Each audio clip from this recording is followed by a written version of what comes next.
ಇವತ್ತಿನಿಂದ ಅಂದ್ರೆ 1/7/2026ರಿಂದ 21 ಜುಲೈ 2026 ತನಕ ಈ ಒಂದು ಬ್ಯಾಂಕ್ಗಳಲ್ಲಿ ಅವಕಾಶ ಕೊಟ್ಟಿದ್ದಾರೆ.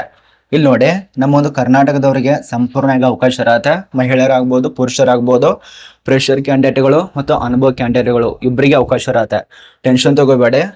ಟೋಟಲ್ ಖಾಲಿ ಇರುವಂತ ಪೋಸ್ಟು 6715 ಪೋಸ್ಟು. ಯಾವ್ಯಾವ ಒಂದು ಬ್ಯಾಂಕ್ನಲ್ಲಿ ಎಷ್ಟಿದೆ ನೋಡಿ. ನಾವು ಕರ್ನಾಟಕ ಬ್ಯಾಂಕ್ನಲ್ಲಿ ಸಾಕಷ್ಟು ಜನ ಕೇಳ್ತಾ ಇರ್ತೀರ. ಕರ್ನಾಟಕ ಬ್ಯಾಂಕ್ನಲ್ಲಿ 1500 ಪೋಸ್ಟ್ ಇರತ್ತೆ. ಇಂಡಿಯನ್ ಬ್ಯಾಂಕ್ನಲ್ಲಿ ಸುಮಾರು ಪೋಸ್ಟ್ ಬಗ್ಗೆ ಮಾಹಿತಿ ಕೊಟ್ಟಿಲ್ಲ, ಅಂದ್ರೆ ಮುಂದ್ಗಡೆ ತಿಳಿಸ್ಕೊಡ್ತಾನಂತ ಹೇಳಿದ್ದಾರೆ. ಇಂಡಿಯನ್ ಬ್ಯಾಂಕು ಈ ಒಂದು ವರ್ಸಸ್ ಬ್ಯಾಂಕ್ನಲ್ಲಿ ಸುಮಾರು 550 ಪೋಸ್ಟು. ಬ್ಯಾಂಕ್ ಆಫ್ ಇಂಡಿಯಾದಲ್ಲಿ ಎಷ್ಟಿದೆ ನೋಡಿ, 500 ಪೋಸ್ಟು. ಮತ್ತು ಬ್ಯಾಂಕ್ ಆಫ್ ಬರೋಡಾದಲ್ಲಿ 1900 ಪೋಸ್ಟು. ಹಾಗೂ ಸೆಂಟ್ರಲ್ ಬ್ಯಾಂಕ್ ಆಫ್ ಇಂಡಿಯಾದಲ್ಲಿ 500 ಪೋಸ್ಟು. ಮತ್ತು ಪಂಜಾಬ್ ನ್ಯಾಷನಲ್ ಬ್ಯಾಂಕ್ನಲ್ಲಿ 504 ಪೋಸ್ಟು. ಪಂಜಾಬ್ ಸಿಂಧ್ ಬ್ಯಾಂಕು ಇವೆರಡು ಬೇರೆ ಬೇರೆ ಆಗಿರತ್ತೆ. ಎರಡು ಅದೇ ರಾಜ್ಯ ಬಟ್ ಬೇರೆ ಬೇರೆ ಬ್ಯಾಂಕ್ಗಳು. ಇಲ್ಲಿ 161 ಪೋಸ್ಟ್ ಇರತ್ತೆ. ಮತ್ತು ಯುಕೋ ಬ್ಯಾಂಕು UCO ಬ್ಯಾಂಕ್ ಅಂತೇಳಿ ಇಲ್ಲಿ ಪೋಸ್ಟ್ ಬಗ್ಗೆ ಡೀಟೇಲ್ಸ್ ಕೊಟ್ಟಿಲ್ಲ, ಬಟ್ ಹುದ್ದೆಗಳು ಇರ್ತವೆ. ಅದೇ ರೀತಿಯಾಗಿ ಯೂನಿಯನ್ ಬ್ಯಾಂಕ್ ಆಫ್ ಇಂಡಿಯಾದಲ್ಲಿ ಪೋಸ್ಟ್ ಬಗ್ಗೆ ಮಾಹಿತಿ ಕೊಟ್ಟಿಲ್ಲ. ಟೋಟಲ್ ಖಾಲಿ ಇರೋದು 6715 ಪೋಸ್ಟು. ಇದು ಮಹಿಳೆಯರಿಗೆ, ಪುರುಷರಿಗೆ, ಯುವರ, EWS ಇವರಿಗೆಲ್ಲ ಹೇಳಿದರೆ. ಇನ್ನೊಂದು, ನೀವೇನಾದ್ರೂ ಅಂಗವಿಕಲತೆಗೆ ಒಳಗಾಗಿತ್ತಂದ್ರೆ ನಿಮಗೂ ಕೂಡ ಇಲ್ಲಿ ಪೋಸ್ಟ್ ಇದೆ. ಸಾಕಷ್ಟು ಪೋಸ್ಟ್ ಇದಾವೆ ನೋಡಿ. ಈ ಒಂದು ನೇಮಕಾತಿ ಇರೋದು ನಮ್ಮೊಂದು ಭಾರತೀಯ ಇನ್ಸ್ಟಿಟ್ಯೂಟ್ ಆಫ್ ಬ್ಯಾಂಕಿಂಗ್ ಪರ್ಸನಲ್ ಸೆಲೆಕ್ಷನ್ದಲ್ಲಿ IBPS ನಲ್ಲಿ ನೇಮಕಾತಿ ಆಗ್ತಾ ಇದೆ. ಬೃಹತ್ ನೇಮಕಾತಿ. ಅಂದ್ರೆ ನಾನು ಕೂಡ ಮುಂಜಾನೆ ಅಧಿಕೃತ ವೆಬ್ಸೈಟ್ ಚೆಕ್ ಮಾಡಿದೆ. ಆ ಒಂದು ವೆಬ್ಸೈಟ್ದಲ್ಲಿ ಈ ಒಂದು ನೋಟಿಸ್ ಕಾಣಿಸ್ತಾ ಇತ್ತು. ಅಂದ್ರೆ 30/6/2026 ಪ್ರಕಟ ಮಾಡಿದ್ದಾರೆ. ಈ ಒಂದು ನೇಮಕಾತಿಯನ್ನ ರಾತ್ರಿ ಸಮಯದಲ್ಲಿ ಪ್ರಕಟ ಮಾಡ್ತಾರೆ. ನೀನೇನು ವಿಡಿಯೋ ಮಾಡಿ ತಿಳಿಸ್ಕೊಡ್ಬೇಕು, ನಾನು ಮುಂಜಾನೆ ವಿಡಿಯೋ ಮಾಡಿ ತಿಳಿಸ್ಕೊಡ್ಬೇಕಂತ ಅನ್ಕೊಂಡೆ. ಬಟ್ ಕೆಲವೊಂದು ಕಾರಣಗಳಿಂದ ಈಗ ಮಧ್ಯಾಹ್ನ ನಾನು ನಿಮ್ಗೆ ತಿಳಿಸ್ಕೊಡ್ತಾ ಇರೋದು. ನೋಡಿ, ಅಖಿಲ ಭಾರತದಲ್ಲಿ ಕೆಲಸ ಯಾವ್ಯಾವ ಒಂದು ರಾಜ್ಯದಲ್ಲಿ ಇರತ್ತೆ ಮತ್ತು ಯಾವ ಒಂದು ರಾಜ್ಯದಲ್ಲಿ ರೈಲ್ವೆ ಸ್ಟೇಷನ್ ಬರ್ತವೆ, ರೈಲ್ವೆ ಸ್ಟೇಷನ್ ಅಲ್ಲ, ಎಕ್ಸಾಮ್ ಸೆಂಟರ್ಗಳು, ಅದ್ರ ಬಗ್ಗೆ ತಿಳಿಸ್ಕೊಡ್ತಾನೆ.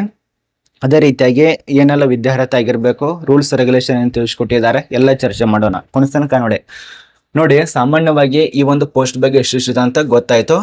ಮೊದಲೇ ರೈಲ್ವೆ ಸ್ಟೇಷನ್ ಅಂದ್ರೆ ಪರೀಕ್ಷಾ ಕೇಂದ್ರಗಳು. ರೈಲ್ವೆ ಸ್ಟೇಷನ್ ಅಂದ್ರೆ ರೈಲ್ವೆ ಸ್ಟೇಷನ್ನೇ ಅಲ್ಲ, ಪರೀಕ್ಷಾ ಕೇಂದ್ರ. ಸಾಮಾನ್ಯವಾಗಿ ಕರ್ನಾಟಕದಲ್ಲಿ ಕೂಡ ಕೇಂದ್ರ ಇದಾವೆ. ಇಲ್ಲಿ ನೋಡಿ, ಇದು ಕರ್ನಾಟಕದಲ್ಲಿ ಈ ಒಂದು ಕೇಂದ್ರದಲ್ಲಿ ಪರೀಕ್ಷೆಗಳನ್ನ ನಡೆಸ್ತಾರೆ. ಈ ಒಂದು ಕೇಂದ್ರನ ನೆನಪಿಟ್ಟುಕೊಳ್ಳಿ. ಇನ್ನು ಮೊದಲನೇ ಪುಟಕ್ಕೆ ತೆಗೆದುಕೊಂಡು ಹೋಗ್ತೀನಿ ನಿಮಗೆ. ಇಲ್ಲಿ ನೋಡಿ, ಅಧಿಕೃತವಾಗಿ ನೋಟಿಸ್ ಅನ್ನ ಪ್ರಕಟ ಆಗಿದೆ. ಇದು 2027-28ನೇ ಸಾಲಿನ ಈ ಒಂದು ನೇಮಕಾತಿ. ಅಧಿಕೃತ ವೆಬ್ಸೈಟ್ದಲ್ಲಿ ಹೋಗಿ ಒಂದು ಸಾರಿ ಚೆಕ್ ಮಾಡ್ಕೊಳ್ಳಿ, ಅದ ನಂತರ ಸಬ್ಮಿಟ್ ಮಾಡಿ. ಇಲ್ಲಿ ಒಂದೊಂದಾಗಿ ಡೇಟಾನ ಕೊಟ್ಟಿದ್ದಾರೆ. ಆನ್ಲೈನ್ನಲ್ಲಿ ರಿಜಿಸ್ಟರ್ ಮಾಡುವಂತ ಡೇಟು 1/7/2026ರಿಂದ 21/6/2026 ತನಕ ಅವಕಾಶ. 27 ಅಲ್ಲ, 26. ಅದೇ ರೀತಿಯಾಗಿ ಪೇಮೆಂಟ್ ಇರತ್ತೆ. ಈ ಒಂದು ಪೇಮೆಂಟ್ ಪಾವತಿ ಮಾಡೋದು ಸೇಮ್ ಡೇಟು. ಅದ ನಂತರ ಎಡಿಟ್ ವಿಂಡೋ ಓಪನ್ ಆಗುವಂತ ಡೇಟ್ ನೋಡಿ. ಅಂದ್ರೆ ಸಾಮಾನ್ಯವಾಗಿ ಏನಾದರೂ ತಪ್ಪನ್ನ ಮಾಡಿರ್ತಾರ ಈ ಒಂದು ಬ್ಯಾಂಕ್ನಲ್ಲಿ ಸಲ್ಲಿಸೋ ಸಮಯದಲ್ಲಿ, ಅಪ್ಲಿಕೇಶನ್ ಹಾಕೋ ಸಮಯದಲ್ಲಿ ಆ ಒಂದು ತಪ್ಪನ್ನ ತಿದ್ದುಪಡಿ ಮಾಡಿಕೊಂಡು ಮತ್ತೆ ಚೇಂಜಸ್ ಅನ್ನು ಮಾಡೋದಕ್ಕೆ ಅವಕಾಶ ಇರೋದು ಫಾರ್ 2 ಡೇಸ್ ಕೊಟ್ಟಿರ್ತಾರೆ ಅವರು. 2 ದಿನ ಆದ್ಮೇಲೆ ಕ್ಲೋಸಿಂಗ್ ಆಗತ್ತೆ ಆ ಒಂದು ದಿನಾಂಕ. ಮತ್ತೆ ಕ್ಯಾಂಡಿಡೇಟ್ ಪ್ರೀ ಎಕ್ಸಾಮಿನೇಷನ್ ಟ್ರೈನಿಂಗ್ ಅಂದ್ರೆ PET ಯಾವಾಗಿರತ್ತೆ, ಆಗಸ್ಟ್ ತಿಂಗಳಲ್ಲಿ ನಡೆಸ್ತಾರೆ. ಅದೇ ರೀತಿಯಾಗಿ ಆನ್ಲೈನ್ ನಲ್ಲಿ ಕಾಲ್ ಲೆಟರ್ ಇರುತ್ತಲ್ಲ, ಅದು ಡೌನ್ಲೋಡ್ ಮಾಡೋದು ಆಗಸ್ಟ್ ನಲ್ಲೇ. ಮತ್ತು ಆನ್ಲೈನ್ ನಲ್ಲಿ ಎಕ್ಸಾಮ್ ಇರೋದು ಆಗಸ್ಟ್ ನಲ್ಲೇ. ಮತ್ತು ರಿಸಲ್ಟ್ ಆನ್ಲೈನ್ ನಲ್ಲಿ ಪ್ರಕಟ ಮಾಡೋದು ಸೆಪ್ಟೆಂಬರ್ದಲ್ಲಿ. ಮತ್ತು ಕಾಲ್ ಲೆಟರ್ ಅದು ಸೆಪ್ಟೆಂಬರು. ಹೀಗೆ ಮಾಡ್ತಾ ಪ್ರತಿಯೊಂದು ದಿನಾಂಕನ ಇಲ್ಲಿ ಕೊಟ್ಟಿದ್ದಾರೆ. 2027 ತನಕ ಜನವರಿ ಆಲ್ಮೋಸ್ಟ್ ಎಲ್ಲ ಡೇಟನ್ನು ಅನೌನ್ಸ್ ಮಾಡಿದ್ದಾರೆ ನೋಡಿ. ಕ್ಯಾಂಡಿಡೇಟ್ ಇಂಟರ್ವ್ಯೂ ಡೇಟ್ ಕೂಡ ನವೆಂಬರ್ ಮತ್ತು ಡಿಸೆಂಬರ್ ನಡೆಸ್ತಾರೆ. ಒಟ್ಟಾರೆ 2027 ಮುಂಚಿತವಾಗಿ ಈ ಒಂದು ನೇಮಕಾತಿಗೆ ಆಯ್ಕೆ ಮಾಡ್ತಾರೆ. ಮತ್ತೆ ಇಲ್ಲಿ ಪುಟದ ಹೆಸರುಗಳು ಅಂದ್ರೆ ಮೊದಲನೇ ಪುಟದಲ್ಲಿ ಏನ್ ಕೊಟ್ಟಿದ್ದಾರೆ ಆ ಒಂದು ಪೇಜ್ ಡೀಟೇಲ್ಸ್ ಕೊಟ್ಟಿದ್ದಾರೆ. 2ನೇ ಪುಟ, 3ನೇ ಪುಟ, 4ನೇ ಪುಟ, 5ನೇ ಪುಟ ಏನ್ ಡೀಟೇಲ್ಸ್ ಕೊಟ್ಟಿದ್ದಾರೆ ಅದ್ರ ಬಗ್ಗೆ ಮಾಹಿತಿ ಇರತ್ತೆ. ಈ ಒಂದು ಸರಿ ನೀವು ಇದನ್ನ ಅಧಿಕೃತ ನೋಟಿಫಿಕೇಶನ್ ನೋಡ್ಕೊಳ್ಳಿ, ಡೌನ್ಲೋಡ್ ಮಾಡ್ಕೊಳ್ಳಿ, ಎಲ್ಲ ಮಾಹಿತಿನ ಪಡ್ಕೊಳ್ಳಿ. ಇಲ್ಲಿ ಇನ್ನೊಂದು ಹೇಳ್ಬೇಕು ನಿಮಗೆ, ಬ್ಯಾಂಕ್ಸ್ಗಳು ಕೊಟ್ಟಿದ್ದಾರೆ. ಯಾವ್ಯಾವ ಬ್ಯಾಂಕು ಎಲ್ಲೆಲ್ಲಿ ಖಾಲಿ ಇದಾವ ಅಂತ ಹೇಳಿ ಕೊಟ್ಟಿದ್ದಾರೆ. ಮತ್ತು ನಾನು ಆಗಲೇ ತಿಳಿಸ್ಕೊಟ್ಟನಲ್ಲಿ ಯಾವ ಬ್ಯಾಂಕ್ನಲ್ಲಿ ಯಾವ್ಯಾವ ಪೋಸ್ಟ್ ಇದಾವ ಅಂತೇಳಿ. ಇದು ನಿಮಗೆ ಕ್ಲಿಯರ್ ಆಗಿ ಮಾಹಿತಿ ಗೊತ್ತಾಯ್ತು. ಇನ್ನೊಂದು, ಕರ್ನಾಟಕ ಬ್ಯಾಂಕ್ನಲ್ಲಿ ಖಾಲಿ ಇರೋದೆಲ್ಲ ಕೆನಡಾ ಬ್ಯಾಂಕ್ದಲ್ಲಿ ಖಾಲಿ ಇರತ್ತೆ. ನಾನು ನಿಮಗೆ ಬೇಸಿಕ್ ಆಗಿ ತಿಳಿಸ್ಕೊಡ್ತೇನೆ. ಯಾರು ಅಪ್ಲಿಕೇಶನ್ ಹಾಕಬೇಕು, ಅಂತ ತುಂಬಾ ಜನರಿಗೆ ಡೌಟ್ ಇರತ್ತೆ. ಸಾಮಾನ್ಯವಾಗಿ ಇದಕ್ಕೆ ಫ್ರೆಶರ್ ಕ್ಯಾಂಡಿಡೇಟ್ಗಳು ಈಗ ಪದವಿ ಮುಗಿಸಿರ್ತಾರ ಅವ್ರು ಕೂಡ ಅಪ್ಲಿಕೇಶನ್ ಹಾಕ್ಬೋದು. ಪದವಿ ಮುಗಿಸಿ ಮನೆಯಲ್ಲಿ ಕೆಲಸ ಮಾಡ್ತಿತ್ತಂದ್ರೆ, ಬೇರೆದಲ್ಲಿ ಯಾರಾದರೂ ಬ್ಯಾಂಕ್ನಲ್ಲಿ ಕೆಲಸ ಮಾಡ್ತಿತ್ತಂದ್ರೆ ನೀವು ಕೂಡ ಸಲ್ಲಿಸಬಹುದು. ಈಗಾಗಲೇ ಫ್ರೆಶರ್ ಈಗಾಗಲೇ ಬ್ಯಾಂಕ್ನಲ್ಲಿ ಕೆಲಸ ಮಾಡ್ತಿತ್ತಂದ್ರೆ ನೀವು ಕೂಡ ಸಲ್ಲಿಸಬಹುದು. ಒಟ್ಟಾರೆ ಎಲ್ಲರಿಗೂ ಅವಕಾಶ ಕೊಟ್ಟಿದ್ದಾರೆ. ಮಹಿಳೆಯರು, ಪುರುಷರು, ಅಂಗವಿಕಲದವರು ಎಲ್ಲರೂ ಅಪ್ಲಿಕೇಶನ್ ಹಾಕಿ. ಬಟ್ ಒಂದು ರೂಲ್ಸ್ ಇದಾವೆ, ಅಂದ್ರೆ ವಿದ್ಯಾರ್ಹತೆ ಆಗಿರ್ಬೇಕು, ಪದವಿ ಆಗಿರ್ಬೇಕು. ಎನಿ ಪದವಿ ಆದಂತ ವ್ಯಕ್ತಿಗಳು ಇರಬೇಕಾಗತ್ತೆ. ವಯೋಮಿತಿಗೆ ವಿಷಯ 20 ವರ್ಷದಿಂದ 30 ವರ್ಷದ ತನಕ ಅವಕಾಶ. ಈ ಹಿಂದೆನೂ ಸುಮಾರು 6,000ಕ್ಕಿಂತ ಅಧಿಕ ಪೋಸ್ಟಿಗೆ ಪ್ರಕಟ ಮಾಡಿದ್ರು. ಅದ್ರ ಬಳಿಕ 13,000 ಪೋಸ್ಟಿಗೆ ಪ್ರಕಟ ಮಾಡಿದ್ರು 2025ರಲ್ಲಿ. ಈಗ ಈ ಜುಲೈನಲ್ಲಿ 6,000ಕ್ಕಿಂತ ಅಧಿಕ ಪೋಸ್ಟ್ ಅಂದ್ರೆ 6,715 ಪೋಸ್ಟಿಗೆ ನೇಮಕಾತಿ ಅಧಿಸೂಚನೆ ಪ್ರಕಟ ಮಾಡಿದ್ದಾರೆ. ನಾನು ಈಗಾಗಲೇ ಯಾವೊಂದು ಬ್ಯಾಂಕ್ನಲ್ಲಿ ಎಷ್ಟು ಪೋಸ್ಟ್ ಇದಾವೆ ಡೀಟೇಲ್ಸ್ ಆಗಿ ತಿಳಿಸ್ಕೊಟ್ಟಿದ್ದೇನೆ.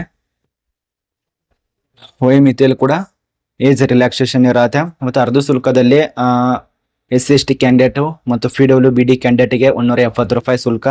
ಇತರ ಎಲ್ಲ ಒಂದು ವರ್ಗದವರಿಗೆ 850 ರೂಪಾಯಿ. ಇದು ಸಾಮಾನ್ಯವಾಗಿರತ್ತೆ. ಮತ್ತು ಆಯ್ಕೆ ಪ್ರಕಾರದಲ್ಲಿ ತುಂಬಾ ಪರೀಕ್ಷೆ ಇರತ್ತೆ, ಅಂದ್ರೆ ಸಾಕಷ್ಟು ಪರೀಕ್ಷೆ ಇರ್ತವೆ. ಮತ್ತು ಬೇಸಿಕ್ ಆಗಿ ಸ್ಯಾಲ್ರಿ ನಿಮಗೆ ಇಷ್ಟು ಕೊಡ್ತಾರೆ. ಮತ್ತೆ ಕೇಳ್ಬಹುದು ಇಲ್ಲಿ ಎಲ್ಲ ತಿಳಿಸ್ಕೊಡ್ತಾ ಇದ್ದಾರಾ, ಮತ್ತು ಪೋಸ್ಟ್ ಯಾವ್ದಿದೆ ನಮಗೇನು ಗೊತ್ತೇ ಆಗ್ತಾ ಇಲ್ಲ, ಯಾವ ಪೋಸ್ಟಿಗೆ ಕರೆದಿದ್ದಾರೆ ಅದನ್ನು ಕೂಡ ಇಲ್ಲಿದೆ ನೋಡಿ.